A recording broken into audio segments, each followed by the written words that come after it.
out last week, we got into chapter 9, and chapter 9 is kind of an is an interesting chapter because it's kind of our character's chapter.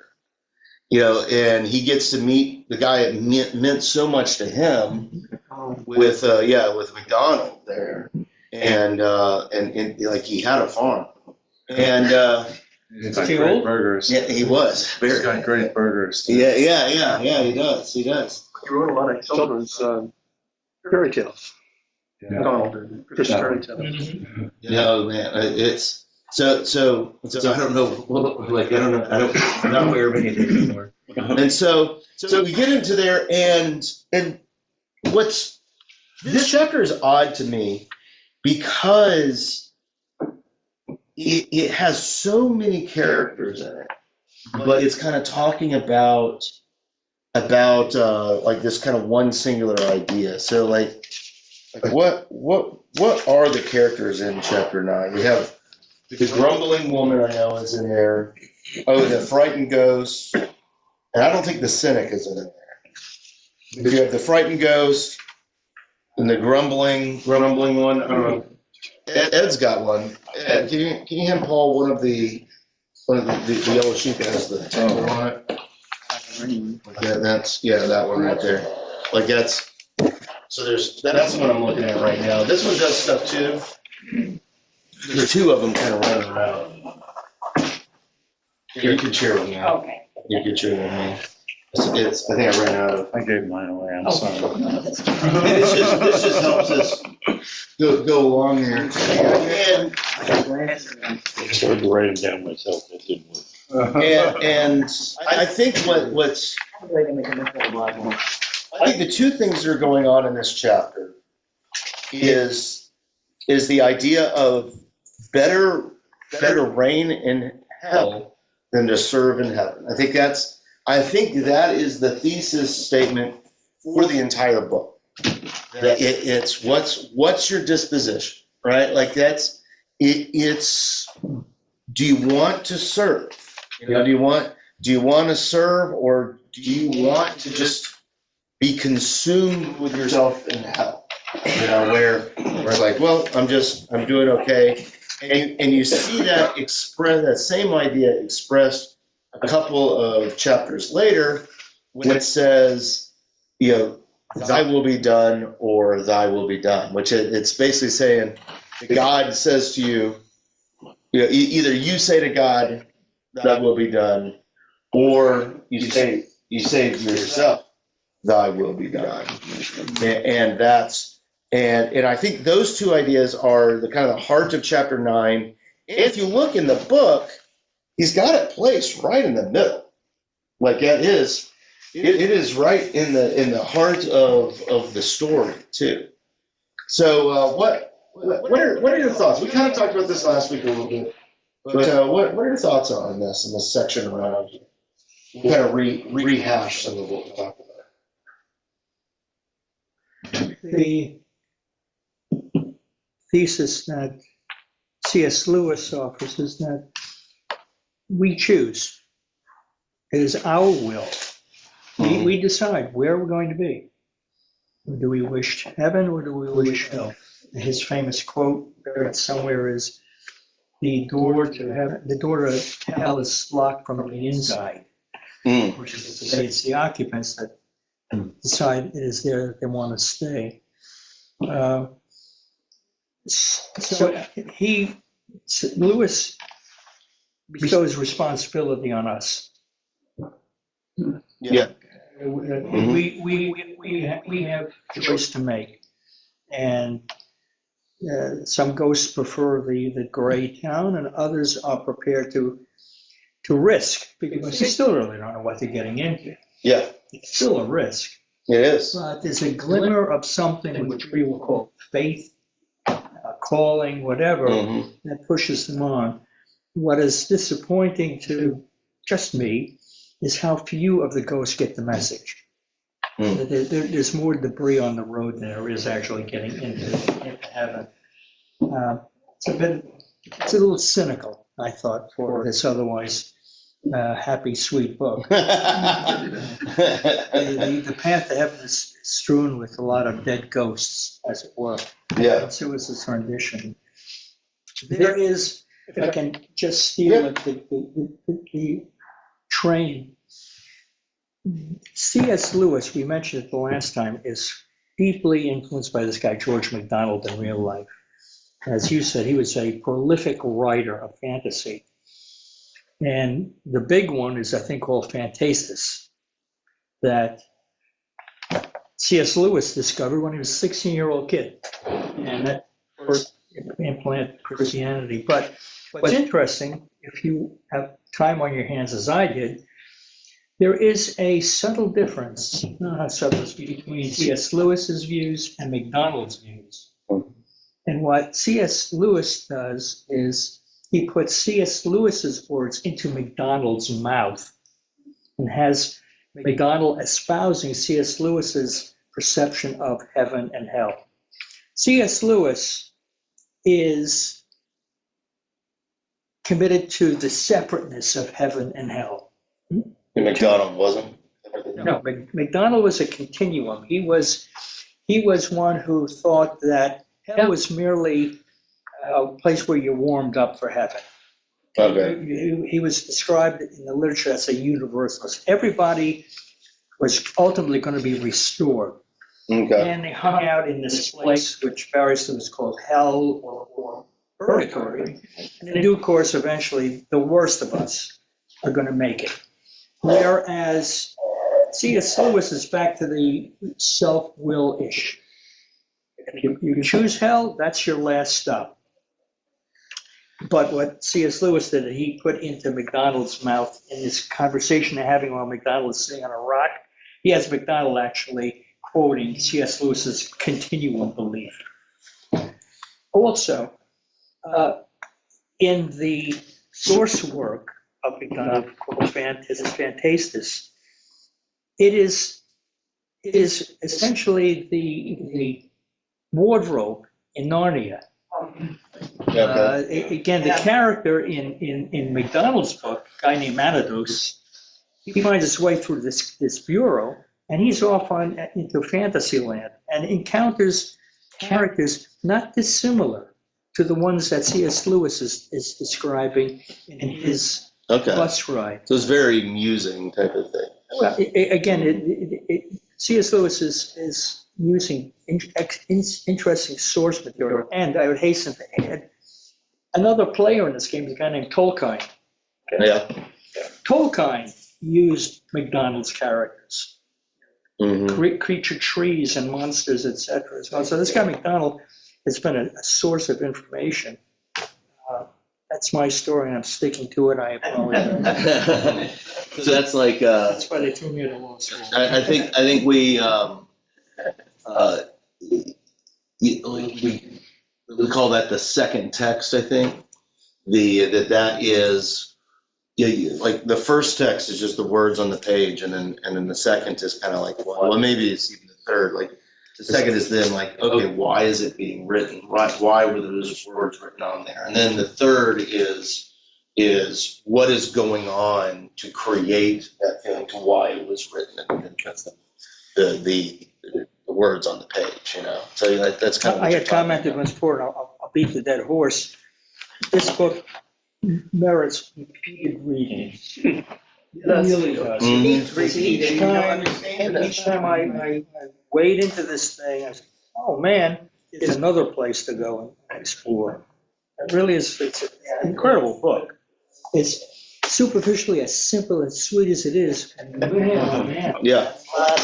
Well, and it's really affected me and kind of how I kind of view things, good or bad, But and I've been obsessed in the Lord's Prayer when we say, "Your will be done on earth as it is in heaven," because it's growing up, it was always. It's almost like this is a test for the hereafter. And this book, is he right?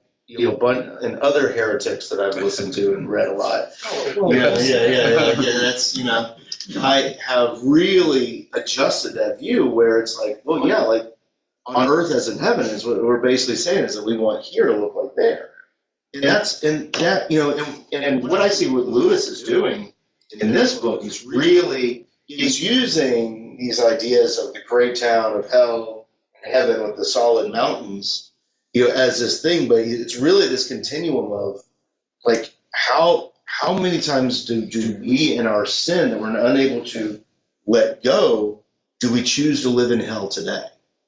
Because we refuse to forgive, or we want power over somebody. We want like that. That's and that's we'd rather reign than serve, and be tyrannical and all of that. And I'm like, ooh, okay. Am I choosing hell today? And then that goes into the heresy that I enjoy thinking about right now. That it's, let's say someone dies and they see someone that's up in the heavens, and they're like, I can't. Why is that person here? Like I can't be here with that person. That murder one. Yeah, like the murder one. And like, will they remove themselves? Because they could never be in the same place as someone else. Because the Gospels with Jesus, that was a big thing with Bible study last night. Like they kept going back to was that Jesus ate with tax collectors and sinners. And they kept going back to, even though we talked about that 3 weeks ago, it came up a bunch.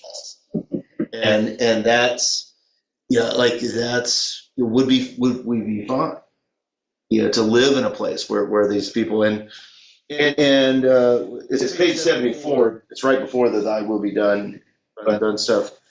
But that when C.S. Lewis is talking to George MacDonald, and it says that they have studied and become so preoccupied with studying Christianity that they've completely forgotten about Christ. And that sounds like all these other, that sounds like the artist, that sounds like the grumbling woman. That sounds like these are all people who want a better life, but the way they think about getting it has consumed them rather than existing in the better. Rather than existing in the thing. So, and I can see that, I can see that in my own life. At some point this becomes a job, that I do, but all these things, and it could just be like, and it's like, well, do I want to do the stuff that I enjoy about it, or is it really all about Christ all the time? And that's just for me, but. I had a friend who said to me one time that people spend more of their life running for Christ than they do walking with him. And by that, she was saying exactly what you're talking about. We were always going out trying to do more for Christ. We're doing more church. We're reaching out to more people. We're doing this program. We're doing that. And we're beginning to walk with him. So every time I would talk to this person, when she picked up the phone, caller ID helped, she would say, so, Vance, how goes your walk with Christ today? Mm-hmm. And it was have you slowed down yet? I think that's a point. I think we get so wrapped up in Christianity writ large without looking at what it means individually. Yeah. The kind of the creed thing that I've been saying this last year that kind of extends to that is like Jesus saves people. Like God loves people. And let's love and serve the things that God does.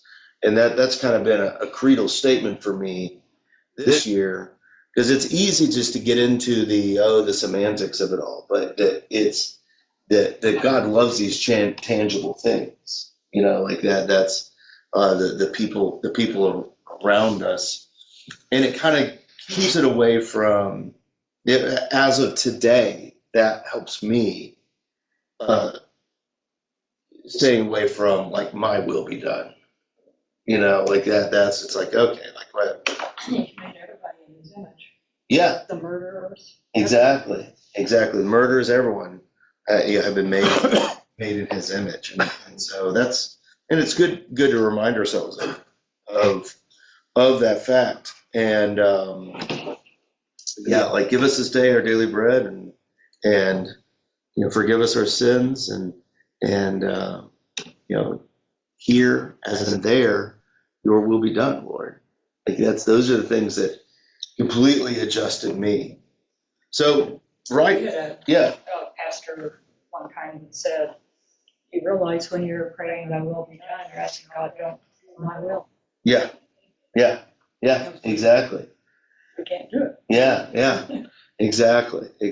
And here as in there, because the Christian message has become about fire insurance, and that's not what it's about. It's not about getting out of the bad place. Like that's and that's why I like looking at this book as, am I choosing hell today? Am I in the name of Jesus? Am I being this grumbling woman that we're talking about? Like that's am I being that person? And I'm doing it in the name of Jesus. Be he praised. Like that's. But 80 years ago, 70 years ago, Mhm. even 60 years ago, the message in the church was fire and brimstone. It was. We were in a very fire and brimstone time.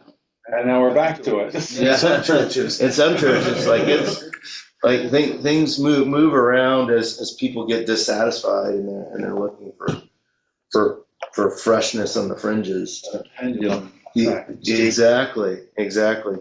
So we get this grumbling woman. The thing this is page 76 is kind of where I am. And last week when we were talking about this, I was like, why did we switch over to the grumbling woman so much? But we're kind of leading into it when we're talking about getting consumed with something so much. Like that. So she says, it's kind of in the middle of that top paragraph. She says, I did think I was going to be comfortable after all I'd been through, but she turned out to be so changed, absolutely selfish, And then for the rest of that paragraph, I underlined all the places that she said I. Like I. And and then McDonald talks to our character, to our ghost, and it's almost the top of page 77. That is what she once was. That is maybe what she still is. If so, she certainly will be cured. But the whole question is whether she is now a grumbler. Is she just grumbling, or has the whole thing become a grumbler? And I think that's kind of what he's talking about here, is like is the idea of just doing the thing what you do, or is it to talk about the artist or something like that, a little bit, that like seeing heaven and seeing the glories in this part and pointing people towards that, or because that could like when things are bad, you got to grumble a little bit about it, and it's like and like you got to point things out. It's like, hey, over there. But if your thing is all you do is complain, like that's all you become, that's, and I don't know, that kind of sat with me on this one here. Does anyone else have any other thoughts? Do you disagree with me? That's fine. Maybe it's my birthday.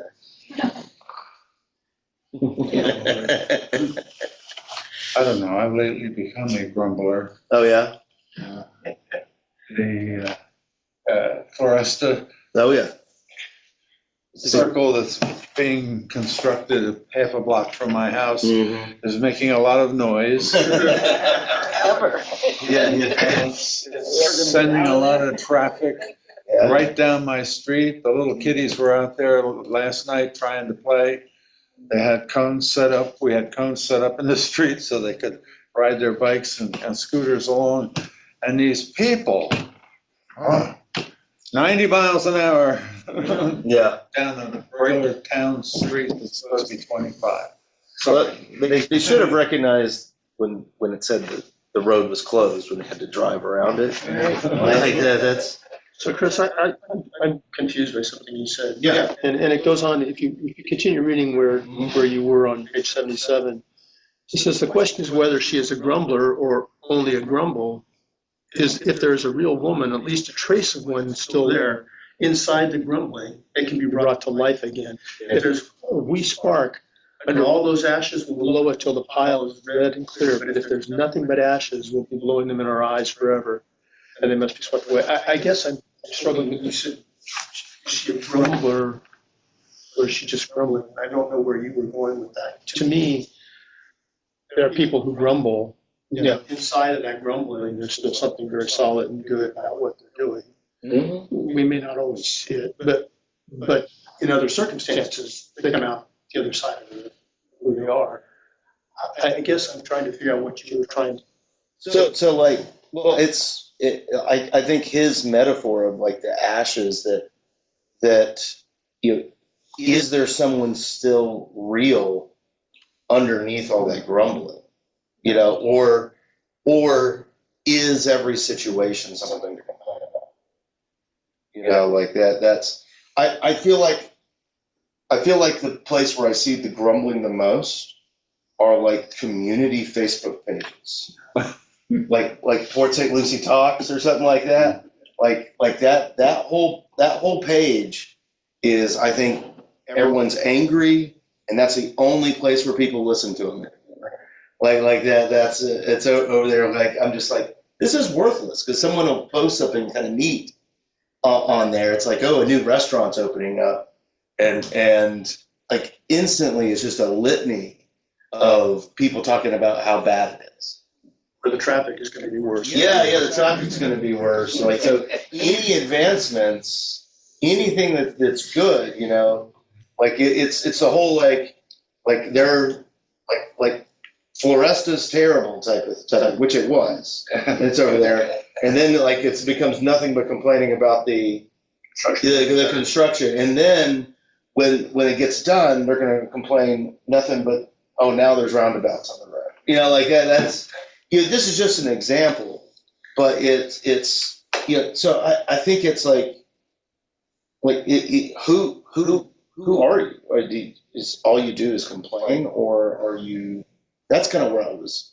Well, that's what I see with that. Like, if there's something real in the middle there, we'll blow that flame till it's blown. But has that, and it's just it reminds me of the guy who's always studying Christianity and all these things.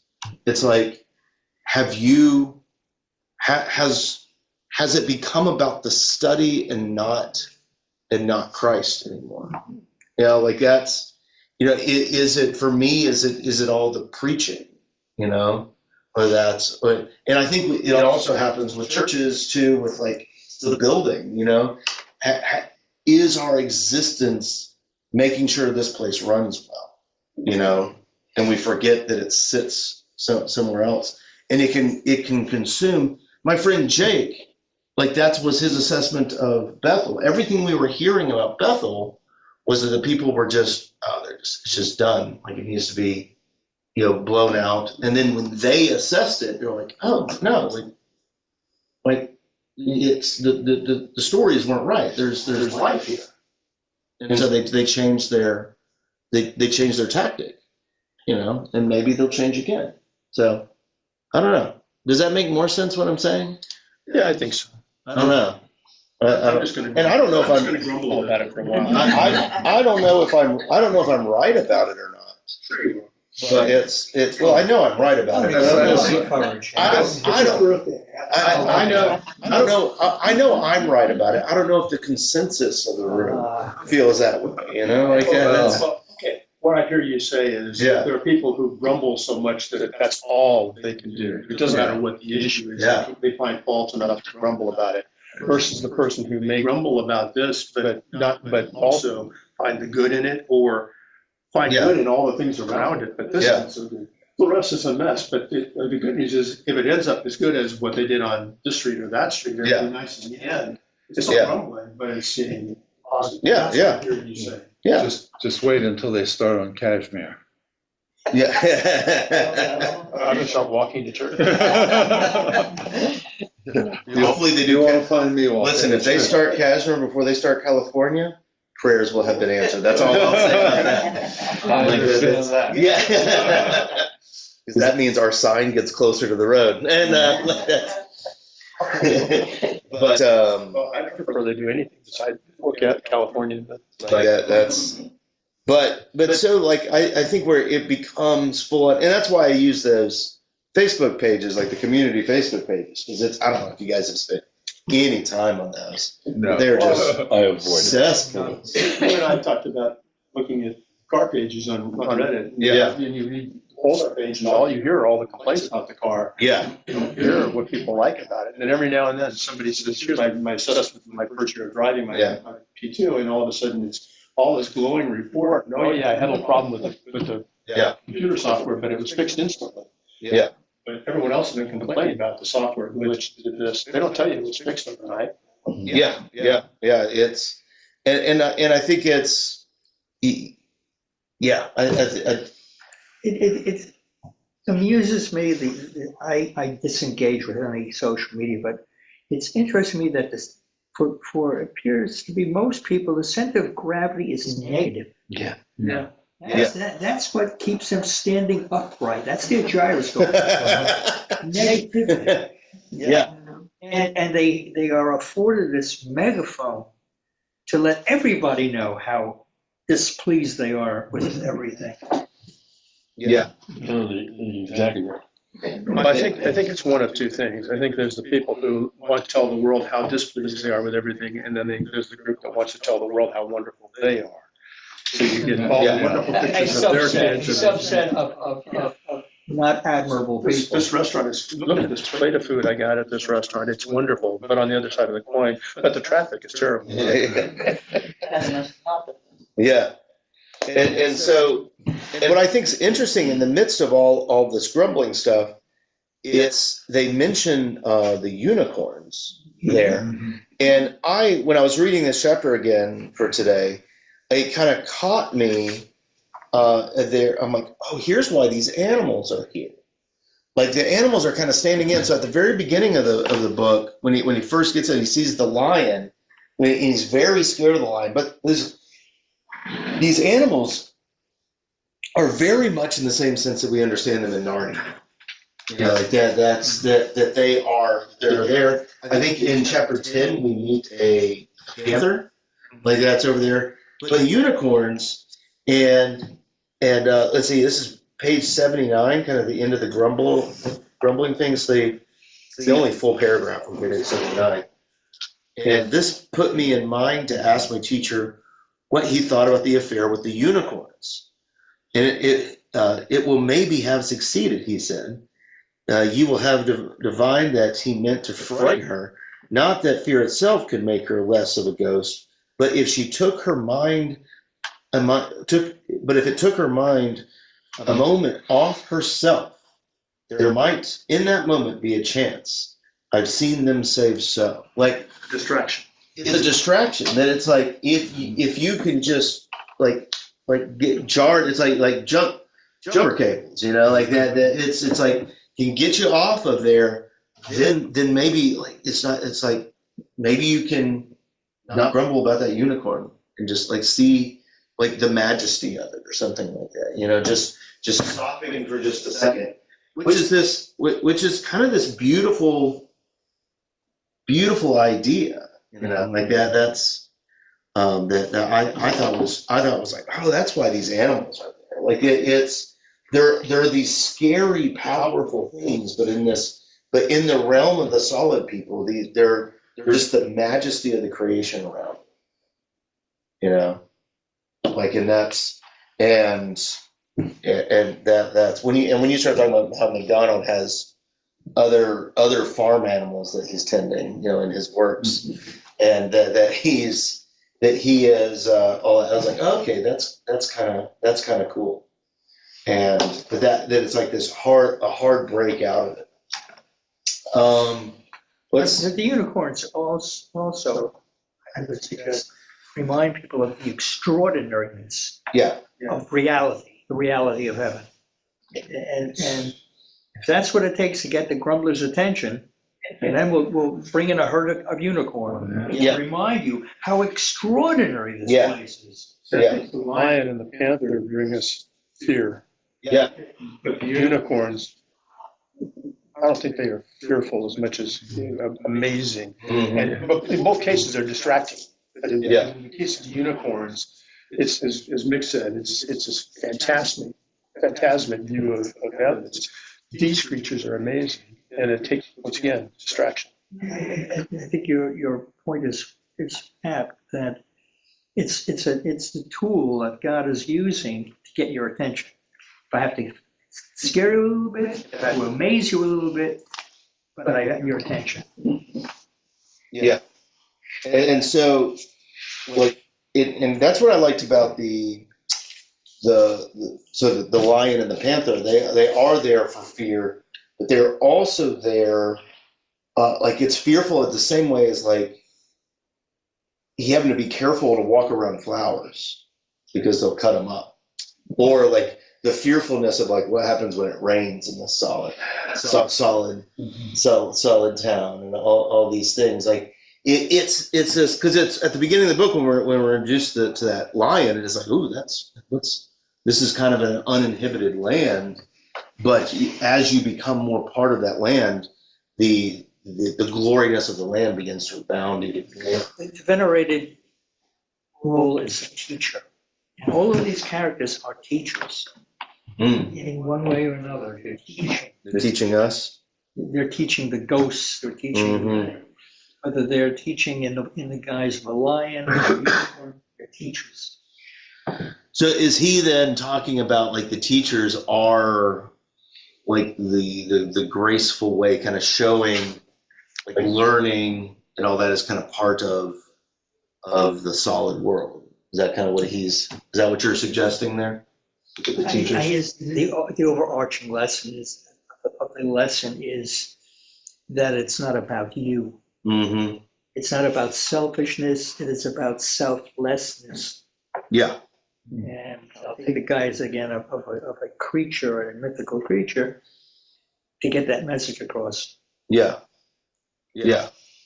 If that makes any sense. No, I think it does. I think it's and that's what you see when the solid people come to the goats, and they're like, you can rest on me. You can rest on me as we walk towards the mountains. It'll get easier. And I think in chapter 10, which we'll see if we get there today, we had good discussion so far. I like the next section right after where we're at, when he talks about the types of people that go. He talks about the teachers that go, and they want to give lectures about what they saw, and they want to bring back statistics and maps. I'm on page 7980. A lot of stuff they're talking about. But he's talking, and I think about the people we know who read about Jesus and want to talk about this piece of him or that piece of him. Yeah. Or want us to know this part of what it means to be a Christian, and that part, without realizing the whole totality of it. Yeah. And that's what these people do, it seems to me. We fall into the category of wanting to know something. He who was good with a hammer to view the world as a nail, sort of thing. Yeah. We fall into this narrow view rather than the totality of it. I like that section. Yeah. That was it. And I was about to get into the on page 80, that paragraph in the bottom of it. It's a curious way to describe hell. Turned out, however, to be the mildest form of desire, very common amongst the ghosts, to the desire to extend hell, to bring it bodily, if they could, into heaven. There was tub-thumping ghosts who in thin, bat-like voices urged the blessed spirits to shake off their fetters, to escape their imprisonment in happiness, to tear down the mountains with their hands, to seize heaven for their own, and then and then to pave over all the grasslands and like that. That's and like all these things to bring the gray town into that hill country, and that's an extension of what you were just talking about. I keep reminding myself though that hell was through that. Yeah, that tiny, less than an atom. I think is the way it describes it at the end, right? Like that's that's fascinating. That there's this desire to like discuss and extend like this Well, civility. that's the extent of the power of organisms, that they're capable of pushing things away. That's it. That's the beginning and the end of their control. They by their behavior, by their self-will, and here, let's push it outside and take over heaven now. Let's continue this hegemony. Just pushing out. That's it. That's their. And it's that if you remember what we talked about when we talked about the gray town, was it's what you get what you want. Right. It's a place where you get everything that you want, and they're wanting to bring that ethic into the mountains and into the heavens. And so, and I think he's got a good critique with the like getting rid of the grass and like and making asphalt everywhere. He's got a good critique where it's, let's see, how should I say this? This is where I'm sure that I'm not that smart.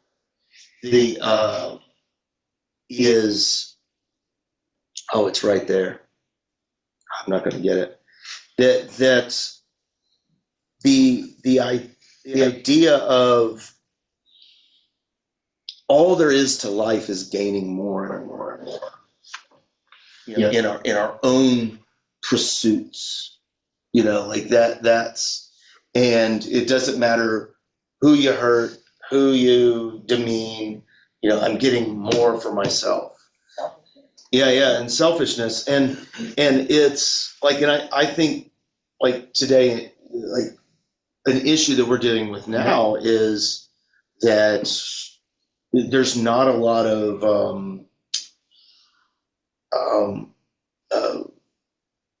encouragement to go into like the nonprofit realms or something like that, where you're actually kind of giving up making more money to serve the things around you. And that doesn't seem to be in the water right now. It seems to be like more and more and more and more and more, what you can get for yourself. So I'm not saying people aren't doing it. They definitely are. Has it ever been different? Well, and I think that's why this is so apt, is that C.S. Lewis is calling that out. At some level, though, and I'm going to be sorry I said this. But at some level, though, it's the story of life. Because when you're young, you're looking for greater and greater and greater, Yeah. and then there comes a point in time where you got what you wanted in life. Mm-hmm. And you look at that and you say, okay, this isn't it. Yeah. And then change your perspective and you start to look at the idea of serving, the idea of what do I do with this? How do I give back? You quote the famous 20th century female philosopher, Peggy Lee. Is that all there is? And I think some of that Completely lost. Yeah. 24, completely lost. What can you say? But I think some of that's true. I think young people are more inclined to be self-absorbed, looking for growth, looking for themselves, looking out. And then there comes a point where they change. And some don't. I mean, there's a lot of people my age who have never figured it out. And then there's some who are still trying to figure it out. I don't know. It just struck me. Just something you just said. Yeah. Well, and that's, I think the ability to have, or the propensity to serve has changed over the years. I mean, I remember times when a small town, 38,000 people, had a fire department. like a volunteer fire All department. volunteers. Yeah, volunteer. Everyone was a volunteer. And now they have to pay, or they don't have fire service anymore. I remember when the last house we had in California was served by a volunteer fire department. And when there was a fire, Yeah, all the volunteers went, but you could get another 30, 40 guys would show up because they could see the smoke. We all lived in the hills. This was not a good thing. People would join them and volunteer to help any way we can. And they didn't get in the way and they didn't tell them how to do it. It was tell me what I can do. How can I help? So I think there is some of that, and communities are different. I don't know, maybe it's just a world. And it's, Maybe I it's think also it tends to be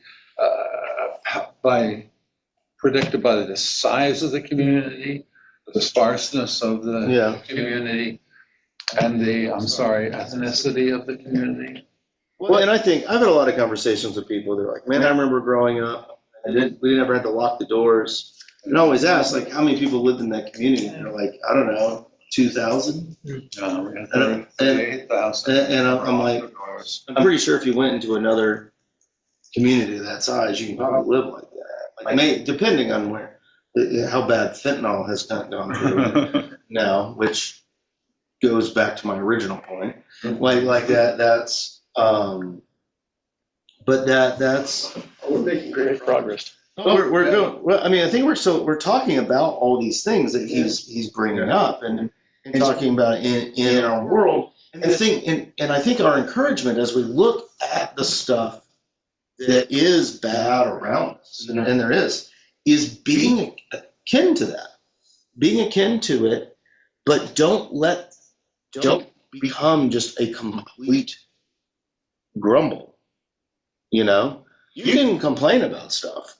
But like when you just completely go over to it and to succumb by it, then that's all you got. You just become a grumbler for grumblers. Yeah. Grumble about the grumblers.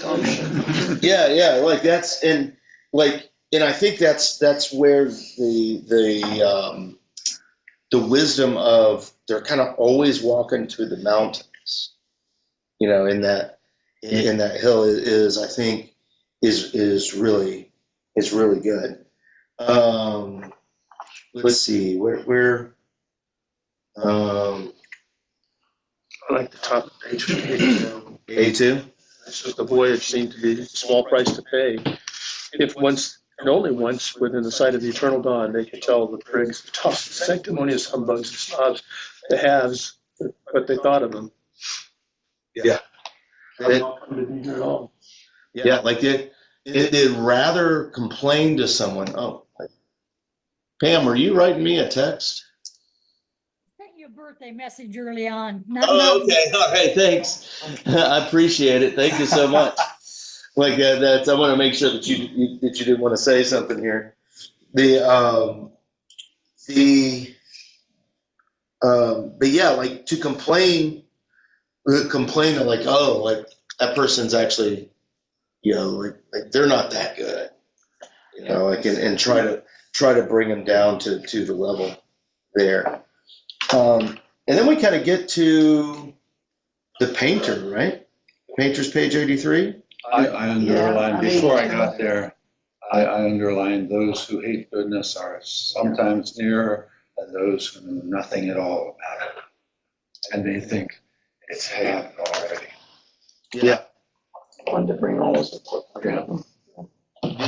Those who like what that reminds me of is I used to have this like idea of that I'm not going to talk. Like basically, yeah, those that are farther away are actually closer, and it kind of had to do with when you're in the mediocrity of it all that you can be fine in the lukewarm type of thing. It just reminds me of that. But I really like the painter here, and I really because like and he says that you're helping people get glimpses of heaven, but when you're there, your paintings don't mean anything.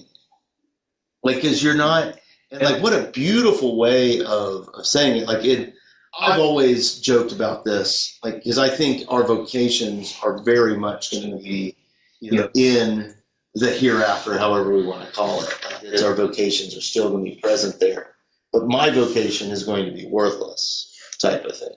That is the insult of our if you are what you do, you're nothing. Yeah. Because what you do is nothing in heaven. Yeah. It's valueless. Yeah. Your great sculpture, your great art, your great theories, it's nothing if that's what you are. Yeah. Like that's a good way of putting it. Like that's, and my thing, when I first moved here, the biggest thing that I saw, so I was in Arkansas and had all these young professionals, not young professionals, but professionals. They were in their 40s. That worked, yeah, they were in their 40s. And they had, they were, they worked for Fortune 1, and they were high up in Fortune 1. And they were working for all that. And then I saw beyond that, when we moved here, they had all these people that were retired and they didn't know what to do with themselves. Because they always said, oh, I'll do this once I retire. And they lost all their identity.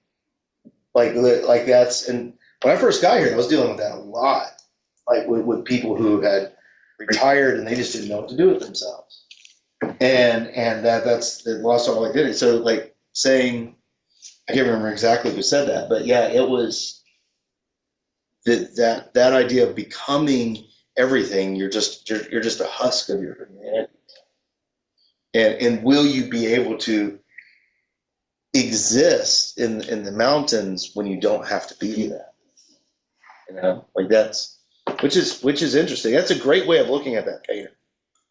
Like that's the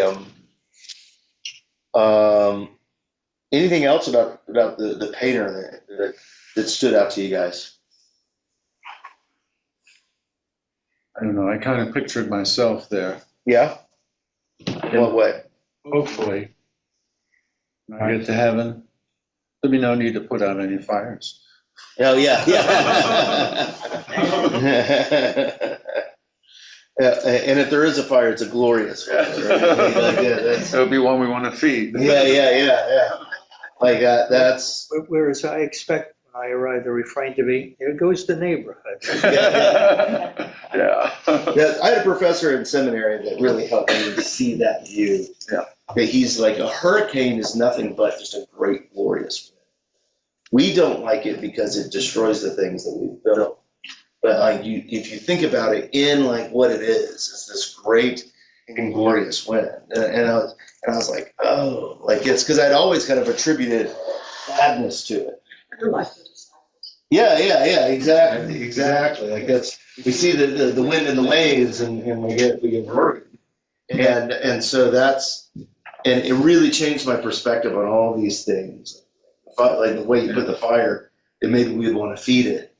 Like that's a beautiful way of looking at it, and I think that's a great way of looking at this artist. Like because he asks at the middle of page 84, like, how soon do you think I could begin painting again? Right? And he's like, he laughs at him. Don't you see you'll never paint at all if that's all you're thinking about? Which implies if you're looking at the grandeur of it, it doesn't become about the actual act of painting, but you're getting out the grandeur. You're a servant of the grandeur, not the other way around. Which again reminds me of Jesus saying that Sabbath was built for man, not man for the Sabbath. Like that's, I think we get in the way so much with this religious stuff that it's like, oh, I exist to fit into these rules. Like, no, it's way more freedom. I get that's the so he's like, yeah, and then no one is paying any money for your paintings now. And they're like, what do you mean? No one's paying anything. Like it's. He really is beating the dead horse. I mean, he's knocked this painter down, and now he's piling up. Yeah. You are nothing. Yeah. What you do is nothing. Yeah. And like that's, and that's a great example for all of us there. And that we can just sit back and it'll be okay. Like that was kind of this last week's sermon was like, why are you here? Like it's not your zealous. It's not you being zealous that gives you any holiness. Like that's Is that not over there? Like sometimes you just need this it. Be okay. Yeah. Like that. That's and you'll be ready to go. So anyone have any last little thoughts about the end of chapter 9? It's a thick chapter. Even though it seemed like we were off of it a lot, we were talking about the themes in this the whole time, which is good. Anything at all? All right. Well, I have them at home. what we'll do is we will say goodbye to everyone that's watching this pre-recorded on the YouTube. Thank you for joining us. Stop the recording.